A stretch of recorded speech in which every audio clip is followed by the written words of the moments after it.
I just wanted to put a bit of a trigger warning here. This video is going to talk about cancer as well of the loss of a parent. But I still hope you enjoy the video. And there's also noises in the background. My kitties were acting crazy and the guinea pigs were also being a bit crazy. But like I said, I hope you enjoy this video.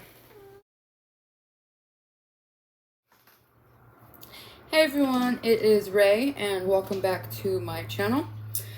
So, today I figured I would do, I've been wanting to kind of do a video talking about my parents and all that because, I feel like everything that happened with them is kind of a big part of, my life and, kind of, I feel like it kind of helps explain me and everything that's kind of happened. So, in this video, I'm going to be talking about my dad because my dad was really the most important person in my life, growing up and everything. So I'm going to start off by talking about him. And then I'll make another video talking about my mom. I'm not sure when I'll do that, but I just wanted to get this video out there and kind of, let everybody know. So, I did just wash my hair this morning, and I don't use product in my hair because my hair is so, thin and just, brittle, I guess. So I don't use product. I just let it do what it wants. And right now it wants to do a little flip thing up here, and it won't go down. So, we're just going to roll with it. So, my dad. Let's see, where should I start? Well, when I was born, I had both my parents. They were, dating, engaged, I don't really know. But they weren't married. They got married, I'm going to say when I was, a few months old. There's pictures of me there.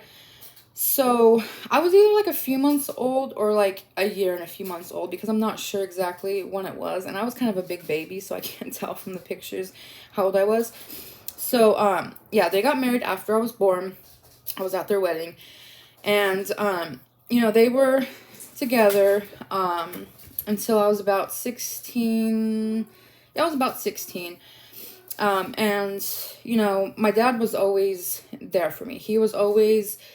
no matter what, he, supported me. He had a job, he got his job at a hospital where we were living, a local hospital, and he worked as a housekeeper for a while until they had a job as, it's they call it material management, but it's you work in the warehouse and where everything's stored, and they deliver supplies to the floors and stuff. So he worked for that position for about 20 years or so, because he only worked housekeeping for a couple years. So he would do anything. He would go without to help his kids. He was just such an amazing person. Everyone that met him and knew him really, there's not many people who didn't like him. And I really get, I feel like I get a lot of my personality and, the way I am from him because, that's just, it's the way he was. So, my dad was a very healthy person. He, he had, because when he was married before he was with my mom, and he was a pretty bad alcoholic at the time. Well, both him and his wife were, his ex-wife. And, so he ended up quitting drinking, and most of my life he wasn't drinking until, things got kind of rough with him and my mom. I was about 13, 14. I'm honestly not exactly sure, but, he started drinking again, and, he got to a point where it was pretty bad, but no matter what, he was still, even when he started drinking again when I was a teenager, he was still there for me. He really, Yeah, he was still there. So yeah, even, you know, when he started drinking again, he was still there for me and did, everything he could for me. At times it got pretty rough growing up, really because he wasn't making a lot, but he was making too much to qualify for, like, you know, food stamps and stuff like that. And, you know, my mom, just kind of like a little, I guess, teaser. I can't think of the word, but a little, you know, something about my mom that I will also talk about in her video is, she, you know, she smoked marijuana, a lot. She's like, a lot of money got spent on that. And then she was also an on and off drug user. I'll just put that out there. So because of that, a lot of money got spent on, things like that. And my dad was the kind of person that he felt that, like, they needed to be together for me, is honestly kind of how I feel. Because I know he wasn't truly happy with her, and he didn't, you know, I can tell, especially when he started drinking again, but he just didn't want to, you know, leave her, and she also didn't have anywhere to go. So I think that really had a lot to do with it. So yeah, they were together until I was, about 16. And then when I was 16, some things happened. I'll kind of explain that in her video because it had a lot to do with her. And, you know, here's Opal. She did some things that weren't really right. You know, started using again, you know, went off her medication, and she just was just, you know, she was really out there. And, like I said, some things happened, and she ended up moving out, I guess you can say. They, like, split up, and she had moved out, but she was still on the lease where we lived. And, you know, it was just the whole thing. But she broke into the house, because, like, the house was locked and we were gone one day. It was actually when I got, my permit. I got my permit that day, and we were coming back from the DMV after I got my, driver's permit, and I was really happy. But then we got there, and realized that,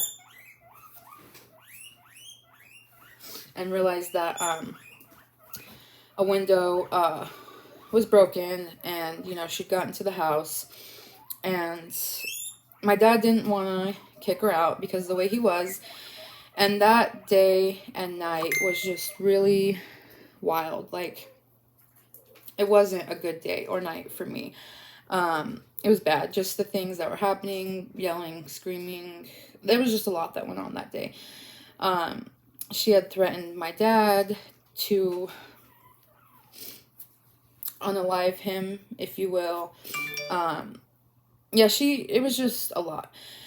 So then, the next day, some more stuff happened, and it was bad, and we just needed her gone. Like, it was just too much, and I know I was truly afraid, and to be afraid of your mom is really, it's bad, but she just was so out of it and not herself that I was just really afraid of her.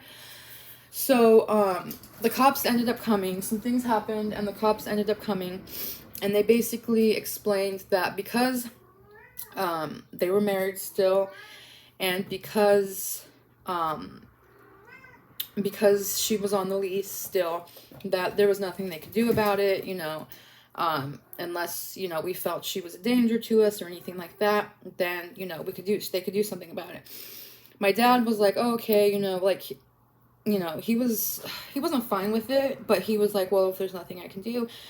So I spoke out, and I told them that she had threatened, to unalive him, while he was sleeping, because she did the night before. She had threatened him multiple times. So, with that being said, they took her She got arrested for threats like that. And we ended up, they told us that we can file restraining orders for me and my dad. And that would, that would help with, her having to stay away from us. So we did that. I want to say the restraining order was for like 3 or 5 years. And, I didn't see my mom for a few years because of stuff that happened. But I'll kind of explain more about my mom and that kind of stuff in her video. So, so then it was just me and my dad, and we moved out of where we were at because it was like a 3-bedroom house, and we didn't need that big of a house. My mom kind of wanted to move there. So we moved out of the house that we were living in, and we moved to a smaller place, smaller 2-bedroom, it was cheaper, all that. So yeah, then it was me and my dad for about 4 years. It was just me and my dad. And then until I got with my husband and he moved in and everything. And so we were living a fine life. My dad was working in the materials management still. He was doing good. He was healthy for the most part. He took blood pressure pills, but that was really about it, like unless he got a cold or something and took medicine. But he was really only taking high blood pressure medicine. Was really that was really it. So in, I want to say late 2017, I think he I think it was like mid to late 2017, he was because of where he worked, it was like in a warehouse, and it was like underneath the hospital, and there were steps to go like in and out for like break and stuff. And so I'll put that out there too. My dad smoked for like 40 years. He smoked a lot. He was smoking cigarettes, and he was chewing at one point, and then he stopped chewing, but he was still smoking. And then he went from like cigarettes to like these little cigars. Here they call them Phillies, and they're like in a pack like cigarettes would be, but they're like little cigars. So then he was smoking those. So he went to go take a break and smoke, and he was going in and out of the stairs on the outside instead of going through the hospital because it's easier that way. And I want to say he was going down the stairs from his break to go back to work, and he just, from what he told me and everything, he just felt like really lightheaded, and like his chest was hurting, and just honestly, like from what he explained and everything, everybody kind of thought he was like having a heart attack, like maybe he'd had a heart attack or something, because it was really like his chest and breathing and everything had gotten really bad. So he gets back down to the warehouse, and he tells his boss like kind of what happened, and but he wasn't gonna go into the emergency room. He was just gonna keep working, and his boss told him like, no, you're going to the emergency room. He was like, no, I'm fine, keep working. She's like, no, I'm not gonna let you keep working. You have to go to the emergency room. So he goes to the emergency room, and he was there. I want to say they kept him. So yeah. They kept him, I'm pretty sure, overnight that day. I know they kept him for sure overnight. I don't know if it was a couple days while they were running tests, checking out his heart, everything that was going on. I wasn't with him the whole time. I just, I went and checked on him and stuff. And then he was released, and, they basically said, they saw some things, they weren't sure what was going on, they were gonna, check stuff out, run it past other doctors or whatever, they would contact him. So, I brought him home and everything, I went and picked him up, I brought him home, and, he got a call from somebody from the hospital, letting him know that, they had seen, some stuff on his lung that looked not quite right, and they were referring him to the cancer center that was on site, because they had a cancer center on site by the hospital. So, I took him to the appointment to the cancer center. He met with the oncologist, which is actually, he knew the people, like everybody at the cancer center, because, they go in and out of the hospital. He, had been over there to deliver supplies, so everybody already knew him. And so, he had his appointment with the oncologist, and that's when he ordered a PET scan, because he hadn't had a PET scan at the hospital. He just had like x-rays and different things, and that's where they found what looked like something on his lungs. So the oncologist had ordered a PET scan, which, if you don't know, it kind of helps with looking for like more things related to like cancer and stuff. So he did the PET scan, and then he had to go back for a follow-up appointment. And that's when the oncologist basically let him know that he was pretty sure he had cancer, and he kind of had to do some more blood work and tests and everything to really find out for sure, but that he was pretty sure that he had cancer in his lung. So, basically, we did all the blood work, everything that he needed, and I think he had to do like a more in-depth PET scan or something, to find out for sure. We had to do more tests. So then, we went back again, and that's when the oncologist told him, like, yeah, you do have, a form of cancer in your lung and all that. So, he referred him, he wanted to do chemo with him, and he also, told him that he wanted him to see the, radiation oncologist, that they had there, because, he needed to do radiation as well. And really the goal of this was to really try to get rid of the lung cancer, because his doctor had told him that at the stage his lung cancer was, it was pretty bad, but it wasn't too bad to where, we're looking at like end of life stuff. So he did the chemo and radiation. When he first met the radiation doctor, she asked him, do you smoke? And he said, he was honest. He said, yes, I've been smoking for 40 years. And she told him, she said, the next time I see you, I want you to quit smoking. I want you to have quit smoking. And she looked at me and she told me, she said, I want you to be honest with me. When you bring him back next time, tell me if he quit smoking. So we left there. He finished his pack of those cigars, and he's like, oh, I'm not going to waste them, because that's the type of person he was. So he finished that pack. He was done. That was the end of it. So, he did radiation for a little while, and then he had to still do more, chemo. And so he did that throughout, all of 2018. He did, chemo and radiation, basically. It was like 9 to 10 months, basically, but it was a while. And then in, late 2018, I want to say it was either the end of, sometime in November, the beginning of December, he did more PET scans and stuff, and they let him know that they were pretty sure his cancer was gone, or in remission or whatever. And, but they wanted him to do more, it was like a different form of chemo, but it was to kind of, make sure that it was gone, and that hopefully it would stay gone, because of the extra chemo. So, we found that out, and then, at the end of December, and then December of, 2018, we had found out about my brain tumor. So that was all kind of like, we were like happy, because, it seemed like his cancer was gone or in remission. And then we found about my brain tumor, like all around the same time. So then, I made a video about my brain tumor and all that. So he wasn't able to, be there for me, when I had it or anything, because his immune system was still low from doing chemo and everything.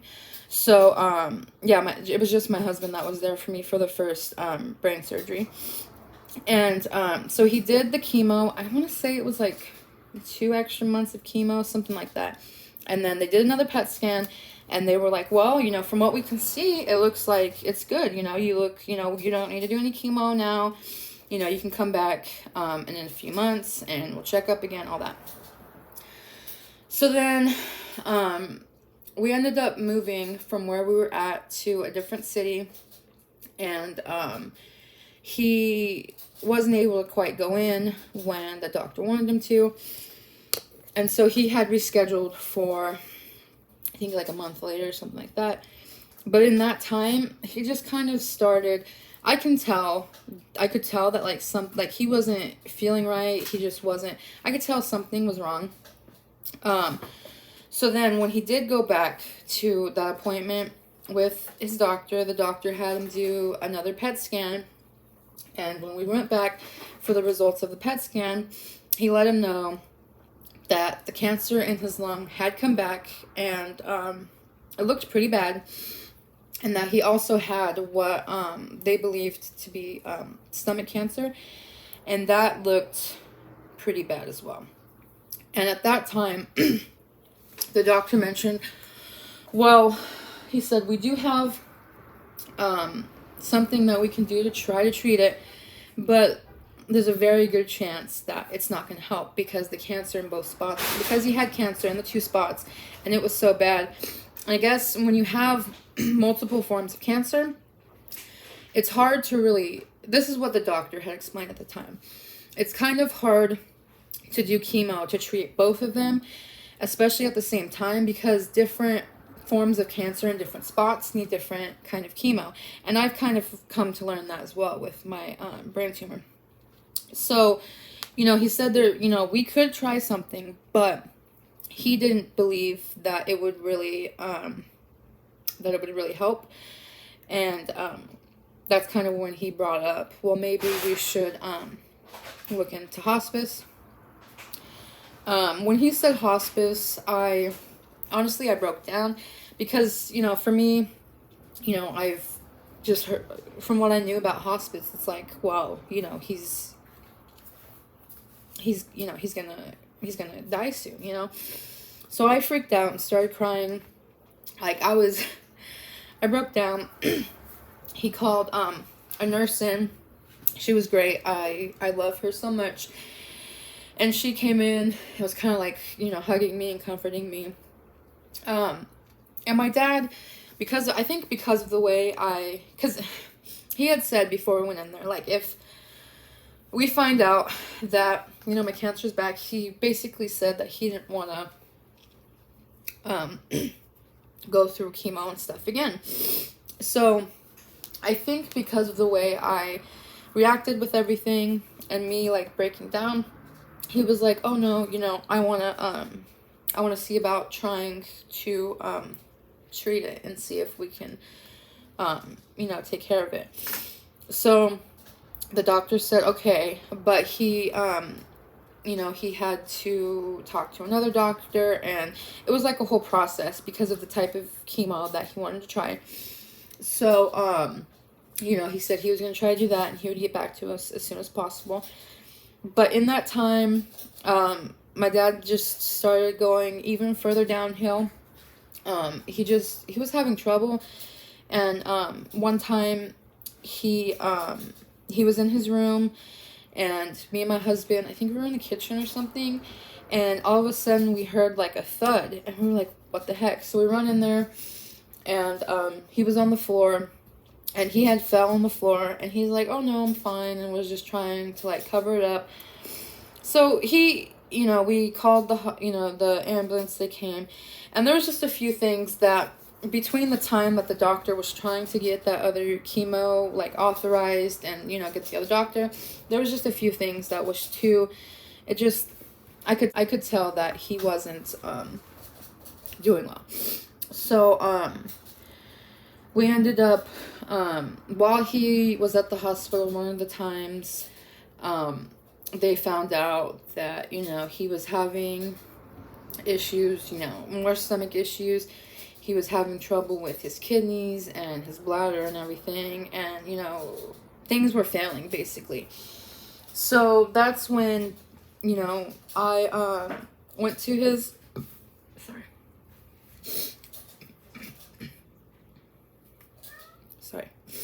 I went to his oncologist, and I told him what was going on, and that I felt like he would be the best person to find at-home hospice for him, because he wasn't doing well. So that's when the doctor said, after I told him everything that was going on, the oncologist agreed that he should probably do hospice just to have better, because things were hurting. His stomach was hurting, his kidneys were hurting. He was having trouble with going to the bathroom. So that's when his oncologist agreed that he should probably do hospice, because when you're in hospice, you can get certain medications to like help with pain and stuff that you can't get if you're not in hospice. So so it was agreed, and his doctor referred my dad to the best hospice that he knew about in the town that we were living in. And so we waited, for the hospice to get a hold of us and all that. And it didn't take too long. They got a hold of us, and we had a nurse coming in, I want to say once or twice a week to kind of check on him. And then they had somebody coming in to help give him showers and stuff, because he wasn't able to do that on his own. And with hospice, they do that kind of stuff for him. And, they sent out a social worker who helped with all the end-of-life stuff, making sure we had our affairs in order and all that.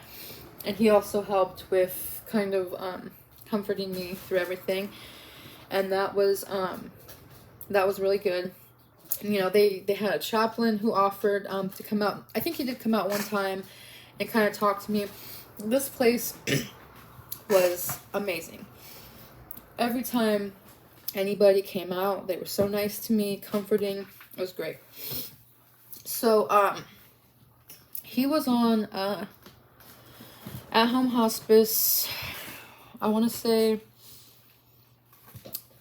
from September to January, September, October, November, December, January, something like that. I want to say 3 or 4 months he was on hospice.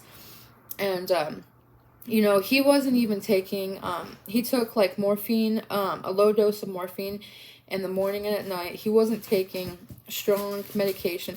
They told him he could take more, but he didn't want to. He just wanted to take what he could to kind of help the pain and everything go away. And then, I want to say, it was about the 16th or 17th of January 2020. And he just, it just got to where he was, it got to where he just wasn't responding. He, was laying there, he was breathing and everything, but he just, he wasn't alert.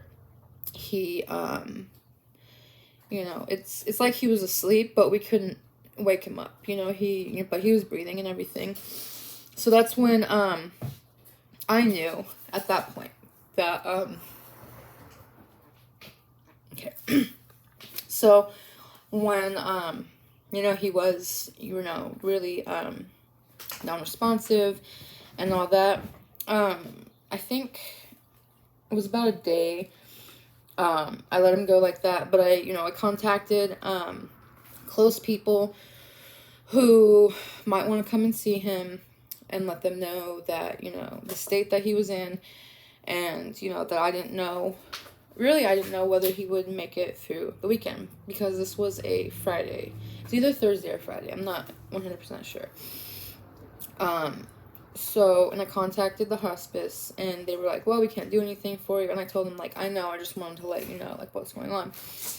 So, he was like that for a couple days, and, it was kind of ironic, I guess you could say, because, my dad and I are Cowboys fans, but that year in, for the 2019 football season, because my brother passed away in 2019. That's something that I can talk about in a different video. And my brother was a 49ers fan. So my dad was like going for both teams that year, and he would tell people like, oh yeah, I'm going for the 49ers too because it was my son's team and he can't go for him this year. So I want to say it was the 19th, was January 19th, 2020 was a Sunday. Yeah, I think. I have to look up. But that Sunday, the 49ers were in the playoffs. I don't think it was, no, it wasn't the Super Bowl. I think they were in the playoffs. And we had, we had the TV on with football, and he was laying there. That day he was like he would like twitch and stuff when we talked to him, so we knew he was like there and everything. He just, wasn't talking or anything. And then that day, my sister and my aunt and stuff came over and were visiting and, talking to him and everything, even though he wasn't really responding. And so we had the football on with the playoffs on and everything. And, so we were there watching it, kind of talking to him and everything. And then it was the next morning, so we watched it and everything. And then the next morning is when he went to heaven. He left. So it was kind of ironic, I guess you could say, that it was after we watched that. Like it's almost like he, stuck around to watch that with us. And then yeah. The next morning, January 20th, he decided it was time to go. So, my dad passed away January 20th, 2020.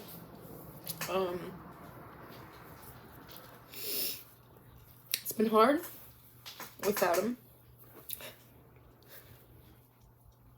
Yeah, so, as you can see, I'm kind of breaking down just talking about it. But, yeah.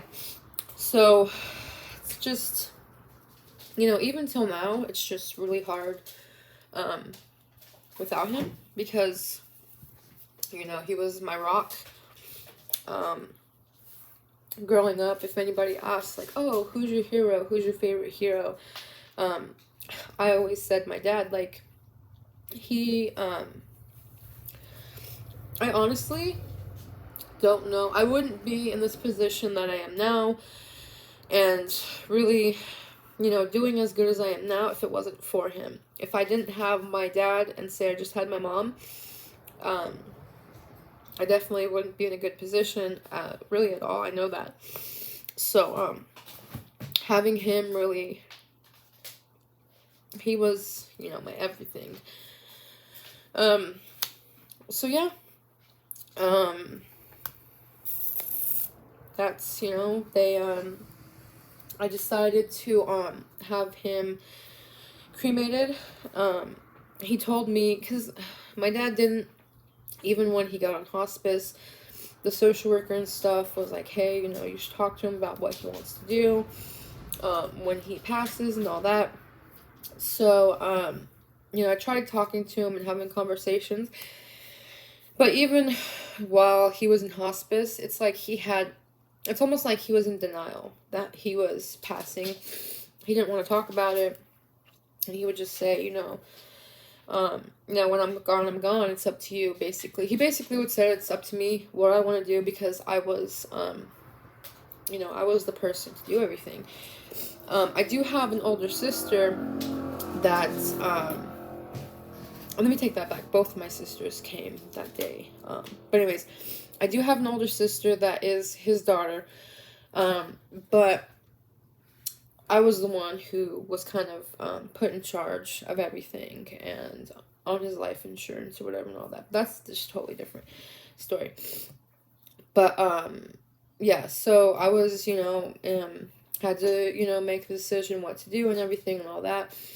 And I did, talk to my sister about it, and it was decided to have him cremated. That was kind of the easier way of doing everything, and it also made it to where the people who really loved him could carry him with them. And I wanted, because my husband and I are planning on moving out of state. It's something we really, really want to do. And so I could just bring him with me out of state, So that's what we did. And we had a little get together for him at a pizza place, and we did that on his birthday, because his birthday is February 25th. So we decided to do that on his birthday. And then, of course, as everybody knows, I think it was March of 2020, March, April, is when COVID had, like, hit before them. That's when it kind of, like, started being, like, global, and, things started happening. And, oh, we got a quarantine, you can't see anybody. And at that time, all of my family basically were, like, quarantining, and, we can't, be around each other because of COVID. So it was really even, harder during that time, because I didn't, I could talk to people on the phone, but I couldn't, like, go out and, see people and hang out with people and kind of, get my feelings out and all that way. So, yeah, it kind of, it hurt and put me, in a bad place and all that. But I can talk, I'll talk about that in a different video, because I'm also going to talk about my mom as well. But like I said, I'm going to do that in a different video, because this has already been pretty long, and I don't want it to be too long. So, yeah, I'm just going to do the video about my mom in a separate video. So yeah, I'll talk more about kind of like the depression and stuff I was put in. I was really a bad mindset, just, like I said, because I was stuck at home. I had my husband, but that's it. I had nobody else that I could really reach out to, and it was hard. So yeah, I'll talk about that more when I talk about what happened, when I talk about my mom, because it all kind of goes together, and the depression I was put in and all that. So I'll talk about that more. So yeah, this was kind of the story about what happened with my dad. And it was really hard, and not only dealing with him and the cancer at the time, but also my brain tumor all at the same time. And it was just really a lot at that time. And I was also going to school, when all this, was going on. When my dad was having his cancer and radiation treatments, I was going through school the whole time. I just talked to my professors and let them know, like, hey, I'm going to miss, this day, because I have to go with my dad to his treatments every week. And, it was fun. We talked it out and everything. But yeah, I was going to school and getting my associate's bachelor's degree while this was going on. So it was, it was a lot, going to school and bringing him the treatments and all that, and then dealing with the brain tumor. But my dad was 100% worth it to me. I would have done anything for him. So it was all worth it. And yeah, so that's kind of helps to explain a little bit more about me and kind of this journey I've been on, because, I've been through some pretty rough stuff, really since 2009. It was 2018. Had, died down from my teenage years, and then 2019, things just started really picking back up.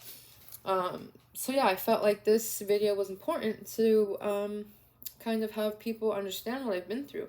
And I feel like if other people are going through this or have been through it, and they are looking for, input, or, might need somebody to reach out to and talk to, I'm here. And that's really the purpose of putting out this video, is to really, hopefully it can help other people.